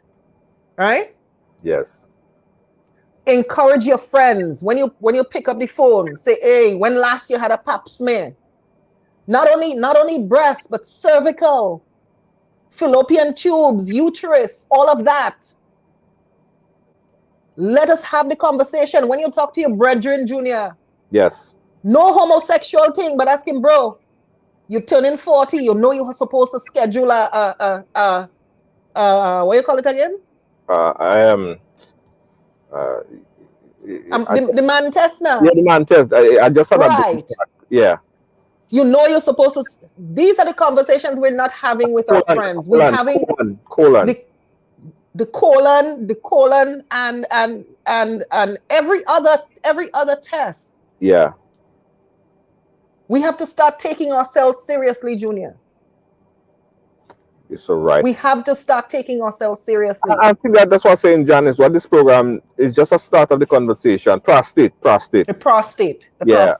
Men afraid that because it entails getting an index finger put in your butt. I mean, you're rather dead than your doctor check your butt. Come on. It's not Seriously? It's not that easy, Janice, but I get what you're saying. I get where you're going with it. No, Junior. No, I get where you're going with it. That easy. You're right. And we should really start to get men. We have to get out of our heads. We have to get the men out of their heads. Yeah. Someone messaged and they say, Junior, I'm chiming in from Grenada. Let Janice know and encourage her to be strong. I pray for her complete healing in Jesus' name. Amen. Amen. Amen. Janice, I got to say thank you again for starting this conversation. And I think we need to continue it. Prostate check, breast examination, not only for women, but also for men. And for wives and girlfriends, I know some men don't want to go to the doctor, and women just go to the doctor. Sometimes women get a little thing they will go into the doctor every time. So if you know you have a boyfriend or a husband that don't want to go to the doctor, take him with you. Bring him to the doctor. Bring him to the doctor. Hey, babes, we going by the doctor. Bring him to the doctor. It is a serious. I mean, come on. If he's scared and you don't bring him, that means you're leaving your children open to be without a father. Yeah. And yourself open without a relationship, without a husband, without a man. Bring him. So in the long run, you winning. If you bring him, you win. Yeah, you win. You know? I'll give you the last word. Just talk to our audience here a bit and close it off for us. Go ahead, guys. Up on the screen. It wasn't the easiest diagnosis to get. But what you do with the information that you have makes all the difference in the world. I have reasons to live. Brandon and everything else surrounding Brandon. Every time, every breath that you take, it's a blessing, and sometimes we take it for granted. So when I got that diagnosis, it was difficult to deal with. You start thinking about the little things, what people will say. Oh God, I go dead, my hair go drop. All kinds of things run through your head. And then you go into survival mode. And you think about, how can I beat this? That is the mindset we're walking around with every day. How can I beat this? How can I beat this? And if that is your mindset, then there ain't no losing. How can I beat this? This is not a game you come to play to lose. And I may seem strong, but I've had my moments. I've cried. In private, I've cried. I've broken down. I have questioned myself whether I can do this or not. And then I thought, I can do this. And in doing this, I can help others to not just discover what's going on with them, but to change the narrative, change the conversation, change the stigma associated with cancer, because cancer is equals death from the conversations we hear. And that we have to change that conversation. We have to start talking about the amount of people that survive, the amount of people that are fighting, the amount of people that are living in spite of. We have to change the narrative and know that it is not about death. I mean, last year nobody didn't know about COVID. But look at how many people COVID took away from us. So we need to change the narrative and take away the taboo that says anytime you get cancer, you're dead. So, guys, not just women, fellas, check all yourselves. Do your check, regular check. And if something don't feel right, don't let nobody convince you that it's right. If you feel something on your body that you know and feel right, or your body don't feel right, don't let nobody convince you that it's right. Because if I had taken that doctor's advice and say, well, it don't feel like nothing, the story we would have been telling would have been very, very different here today. Yes. So do what you need to do. When you go to your doctor, ask questions. Find out what's going on with you. Ask questions. Ask for the answers. So that's my message. I hope that every one of you will share this message with somebody you know, a sister, a brother, an uncle, everybody. Share it with a friend. Share this message. This is one of the messages we need to go to everybody we know. Share the message. Yes. Again, Janice, I gotta say thank you again. You probably won't even know how much lives you save today, but it's plenty. It's a lot of blessings. And for everyone who called in, the lines blew up non-stop, calling from all over the world. It's just a testament to the kind of person that you are, right? It's just a referendum on how people feel about you. Because if you was a person that wasn't out there and helping people, you wouldn't have this type of attention about what you're going through right now. You wouldn't have all this love, all this prayers, all this call. So all of this stuff, as I said, is a referendum on your personality and what you have done with your life thus far. And you have a lot of living to do. You have a lot of people to help still. I agree. You can call me, message me anytime. I'm just a phone call away, and I'm always with open arms to help in whatever situation or circumstances that presents itself. So I thank you. And we're Thank you guys for listening. Thank you guys for listening. And let's fight for one another. Together we are stronger, always. We are always stronger together. So let's look out for one another. Absolutely. Good night, everybody. We'll keep in touch, and I will send some information to you. Somebody want to get in touch with you, I'll send that information. Absolutely.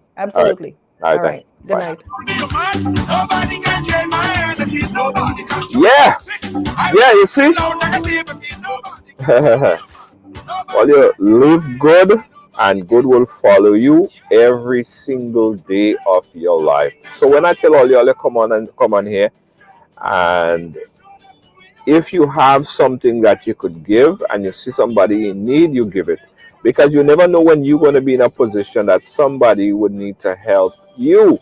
You might have everything today, You might have everything today, but tomorrow thing might take a turn for the worse. And the same people that you help today, that you pay forward today, they could possibly be the one. You see, Janice has lived her life since in media for a long time. I've been looking at her, She's been doing a lot of things. And sometimes Janice called me and she said, Junior, this is happening there, but we have to do something. And I said, Janice, no problem. Boom, boom, boom. Let's get it done. She stayed on top of these things, and she continued to help and change people's lives. And people would, if she ever fall, the prayers and blessings that she lived her life, and the prayers and blessings that she had in her life would always protect her. And I believe so. I sincerely believe that. So guys, live your life like that. Live your life like that. That's just not a testament only for breast cancer, but it's a testament of how you should live your life. Live your life good. Live your life good. Pay it forward. Remember, I tell all of that. Pay it forward. This is what Ride Along is all about. Paying it forward, loving, helping wherever we can. Yeah, that's it. That's it. That's it. I don't talk. I finish. Guys, I tell all you I cut my vacation short, right? Because I had to be here. I had to be here. I had to be here to do this here today. So I am back in New York, and I had a great vacation. Sharon Rush, thank you so much. I had a great vacation. I had a great time in Aruba. I would like to thank the people in Aruba for welcoming me. The folks at Massive 103.5, SEB, DJ Swoosh, everybody who met me on the street, everybody that called me and tell me, yo, come we hang out. All you know, all you're supposed to take people in all your house in Aruba, but they asked me to come. All you call me, all you give me damsel stew. Hey, big up to Red Mud. Big up Red Mud. Give me wine and damsel stew and all kind of thing. The people in San Nicolas, all you hook up a brother. Real good. All the Grenadians, the Trinidadians, the Mexicans, everybody over there in San Nicolas, the folks all over Aruba. Thank you guys. From the bottom of my heart, I say thank you. I had such a great time. On my vacation. But I had to cut it short. I had to come here. I had to come here today to do this. So I came straight up the jumbo jet. Park the car, jump in. Same clothes I was on the plane. You see? I didn't even change. All you get me, stink of Aruba. Well, I ain't really. Yeah. Nah, I'm just kidding. I'm just kidding. Nah, I don't have deal. All right. But all you get me smelling like Aruba. All you get me smelling like Aruba. Right? What do you want put up some kind of something up on Facebook, eh? Make it some kind of meme or something talking about stink. You're too much, Jed. Anyway, tomorrow, guys, we have an interesting story. Yeah, Esther, we do some potato pudding, guys. That's the next thing I wanted to tell all you, That's the next thing I wanted to tell you. We're coming back with the brunch, ladies and gentlemen.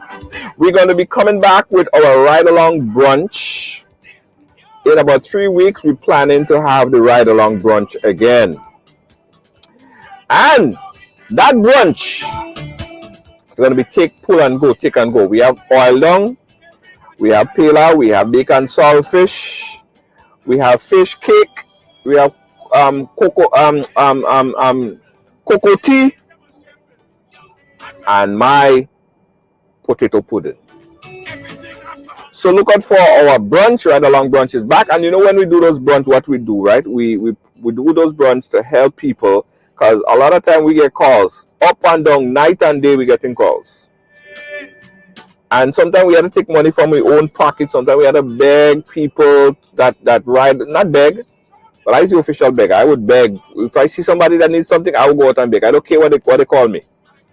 But sometimes we like to have like a surplus of money. Somebody call and we could give them some funds. We want to be able to do that. So when we have the brunch, that's what we was doing with the brunch. But since COVID, we haven't had the brunch. So all this time we helping people and doing all this stuff, that was coming from our coffers, right?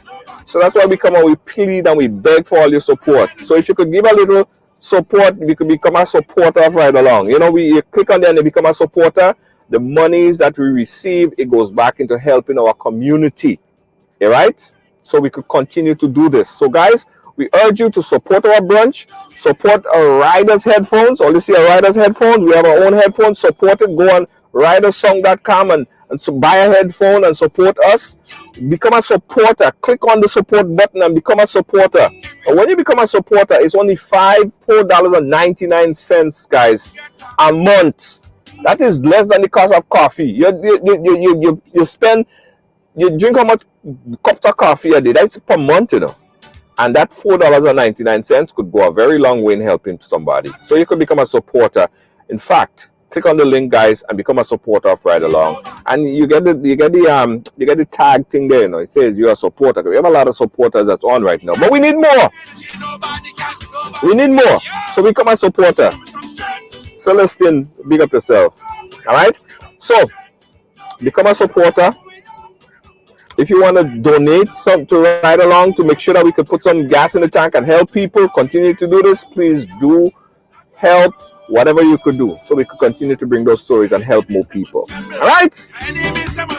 Ride Along Live is brought to you with the kind of compliments of Riders Headphones. See, Riders Headphones. Get one right now. Go on to riderssong.com and pick up one of our latest headphones. See, right there? Riders.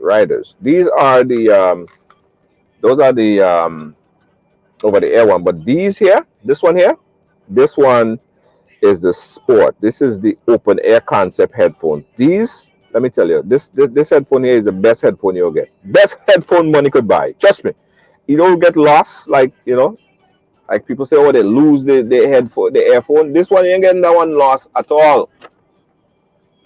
You're good to go with Riders. If you're in sports and you want to go to the gym, booyah! Because this doesn't go inside of your ear, no. This goes above your ear, like so.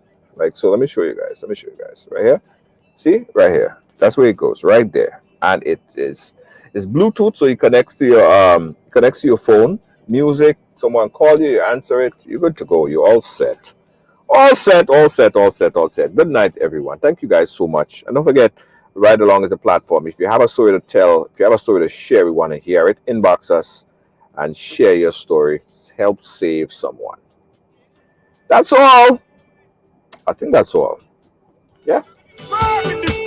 That's all, folks. You gotta be strong in this time, son. Don't forget the brunch coming up. I said that already. Yeah, I said the brunch already. Yeah, I said that already. All right, the brunch. Ride Along brunch coming up. Oh, guys, listen. Also, I almost forgot. So we have the Riders sweaters, the Riders t-shirt, right?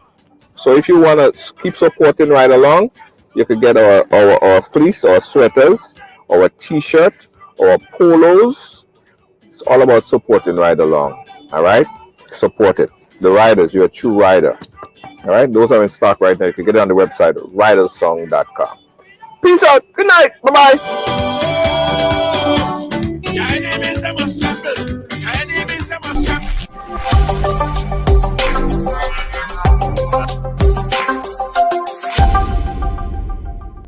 What you do makes a difference, and you get to decide what difference you make. In 2020, I was nominated for the Carlino Award, which is the award for advocacy. It just ballooned from there. I decided to become an ambassador for my area, and my goal with that relationship was to build a relationship with my local politicians here and the ones that represent in Washington, to let them know what was happening with Alzheimer's, give them information, let them know that we need their support and so forth. It just opened a whole new world of people to network with and people who felt as passionate as I did about this cause, and I still do to this day. All Pro Health Staffing, www.allprony.com. Come on, this is your opportunity to tap into the $7.3 trillion industry in this COVID time. Get interactive, hands-on in the Forex and crypto market. Educate yourself in this financial industry. All of this is possible right now with a multi-source income generator. This program will allow you to learn while you earn in this lucrative decentralized industry. Take advantage of this trading academy, personal development, create multi-source stream income, trading ideas in this global market, get discount travel with your own portal, bonus token backed by bitcoins, and so much more. For more information, contact Kristen Alexis at 347-834-2852 or Marisha Dash at 646-529-6570. Don't miss out on this amazing opportunity of a lifetime. Call now.